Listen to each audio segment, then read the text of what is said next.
Dhaka premier league ক্রিকেটে champion হয়েছে Dhaka Abahani. Super লিগে শেখ জামাল ধানমন্ডি ক্লাবকে 4 উইকেটে হারিয়েছে তারা। প্রথমে ব্যাট করে 9 উইকেটে 267 রান তুলে শেখ জামাল ক্লাব, জবাবে 6 উইকেট হারিয়ে 273 রান তুলে ঢাকা আবাহনী। এদিন জিতেছে ঢাকা মোহামেডানও। প্রচন্ড তাপদাহে সুপার লিগের সুপার ম্যাচের উত্তাপ ছড়ায় আবাহনী শেখ জামাল ম্যাচে। বিকেএসপিতে টস জিতে ফিল্ডিং নিয়ে প্রতিপক্ষের টপ অর্ডারদের চাপে ফেলেন আবাহনীর বোলাররা। তানজিম সাকিব ও নাহিদ রানার পেস বোলিংয়ে 15 রানে 3 উইকেট হারায় শেখ জামাল। সৈকত আলীর সাথে দলের হাল ধরেন সাকিব আল হাসান। দলীয় 87-তে জুটি ভাঙেন রাকিবুল, 41 করে ফেরেন সৈকত। মাত্র 1 রানের জন্য 50 বঞ্চিত হন সাকিব। আউট হন তানজিম সাকিবের বলে। সোহান 41 করেন, 85 রানের ইনিংস খেলেন জিয়াউর রহমান। তানজিম সাকিব ও রাকিবুল নেন 3টি করে উইকেট।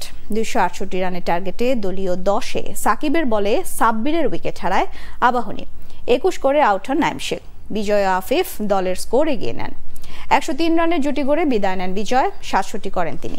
আফিফের ব্যাট থেকে আসে 83 রান। নাহিদ রানাকে নিয়ে দলকে জয়ের পথে এগিয়ে নেন অধিনায়ক সৈকত। 53 রানে অপরাজিত থাকেন তিনি। 6 উইকেটে 273 রান করে ম্যাচ জিতে নেয় আবাহনী। 14 ম্যাচে 28 পয়েন্ট তাদের। সুপার লিগের 2 ম্যাচ হাতে রেখে নিশ্চিত করে শিরোপা। এদিন মোহামেডান 8 রানে হারায় শাইনপুকুরকে। 14 ম্যাচে 22 পয়েন্ট মোহামেডানের। তাদের 255 রানের জবাবে 247 রান তুলে শাইনপুকুর।